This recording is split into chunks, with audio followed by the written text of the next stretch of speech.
On May 27th, Wayo, let's talk about the San Francisco 49ers and how they pulled off a playoff run in 2025, even after losing two of their biggest defensive players, Nick Bosa and Fred Warner, pretty early in the season.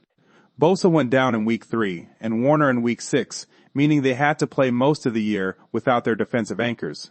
It was a serious challenge, and while they made it to the playoffs, you could tell they weren't the same team defensively, especially in those crucial moments. What's wild is how they managed it. Defensive coordinator Robert Saleh, who's now the head coach of the Titans, really stepped up. He found ways to get wins with rookies and other guys stepping into bigger roles. Head coach Kyle Shanahan admitted he didn't see that season starting out so rough, but their strategy in the draft and free agency gave them the depth they needed to even have a shot. The team made some key moves to bolster the defense, like trading for Osa Odighizuwa and bringing back Dre Greenlaw. They also tendered defensive linemen Sam Okwuegbunam and drafted guys like Romello Height, Grace Halton, and Ephesians Prysock. It shows they were thinking ahead, trying to build that necessary depth.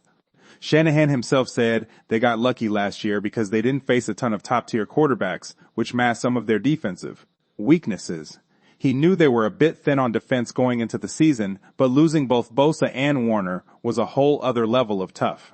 He gave credit to Saleh and the players for stepping up, but acknowledged they weren't good enough overall. Now, with the moves they've made in free agency and the draft, plus the experience those younger players gained last year, and bringing in Raheem Morris, the expectation is that the defense will be significantly better across the board.